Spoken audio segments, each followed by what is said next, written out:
కాకినాడ జిల్లా తాళరేవు మండలంలో వరి చేలకు సాగునీరు ఇవ్వాలని రైతులు అఖిలపక్ష నాయకుల ఆధ్వర్యంలో 216 జాతీయ రహదారిపై ధర్నా రాస్తారోకో చేశారు. పోలీసులు తాళరేవు తహసీల్దార్ పోతురాజు, ఇరిగేషన్ ఏఈ ఈశ్వరితో రైతులు వాగ్వాదానికి దిగారు. 2 కిలోమీటర్ల మేర వాహనాలు నిలిచిపోయాయి. దీంతో ప్రయాణికులు తీవ్ర ఇబ్బందులకు గురయ్యారు. తాళ్లరేవు మండలం పరిధిలోని గ్రాంట్, కొత్త కాలువ ప్రాంతాలలో తమ పొలాలకు నీరందడం లేదని రైతులు వాపోయారు. వంతుల వారి విధానం కాకుండా పంట పొలాలకు నేరుగా నీరిస్తామని ఇరిగేషన్ అధికారులు, ఎమ్మెల్యే చెప్పిన మాట నెరవేరడం లేదని ఆవేదనతో రైతులు ఆవేదన వ్యక్తం చేశారు.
భూములు కొని చేస్తా ఉన్నారు.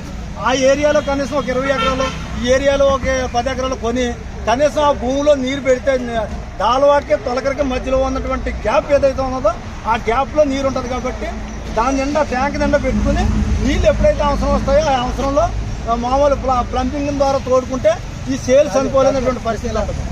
అని చేత ఇటువంటిదంతా కూడా చెయ్యాలని చెప్పాం. కానీ ఇప్పుడు ఏమి అవ్వట్లేదు. ఇప్పుడు అది అందుచేత మళ్ళీ ధర్నాకు దిగవచ్చు. 4 రోజుల కింద వచ్చి శాసనసభ్యులు, గౌరవ శాసనసభ్యులు ఏం చెప్పారంటే ప్రతి చేలు తడిపి బాధ్యత అన్నారు. మనకి ఏమొద్దు, ఇప్పుడు మనం నీరు ఇవ్వండి అంటే మన నినాదం ఏంటంటే నీరు ఇవ్వండి, పంట కాపాడండి. అదే ఎవరొస్తారు వచ్చి మనం ఇచ్చి తడిపి దాకా మనం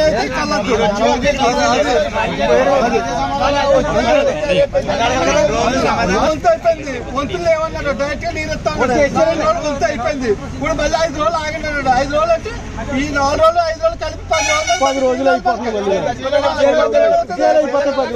అది కూడా